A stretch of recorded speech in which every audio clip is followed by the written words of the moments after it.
Assalamualaikum warahmatullahi taala wabarakatuh. Waalaikumsalam warahmatullahi wabarakatuh. Julak Ipin menemui kawan-kawan pulang, terutama untuk kawan-kawan yang pendukung pendukung Julak Ipin.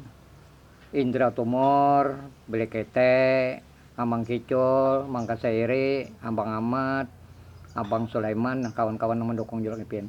Hari ini Julak Ipin berkisah pulang. Kisahnya ini namin tuha hendak mentes minantu. Minantu ini bilang kada tapi kelihatan sembahyang kada ada juga beto. Jangan-jangan jar minantu mau ucap syahadat cak ada bisa. Pas sore-sore datang enang minantu kan gitu.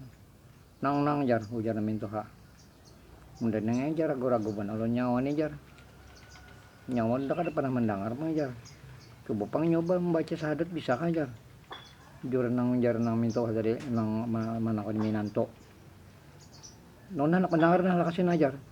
Soalnya langsung berdiri aja kami nanti tadi ajan sekalinya Allahu Akbar bingung aja kan minta ha kenapa Jan nyawa udah suruh baca syahadat langsung nyawa berdiri aja ajan nyawa menyahut ya minantu tunggu putingnya jar tunggu putingnya nyata ya ada kan di dalam ajan tuh kan asyhadu alla ilaha illallah wa asyhadu anna muhammadar rasulullah. Assalamualaikum warahmatullahi taala wabarakatuh.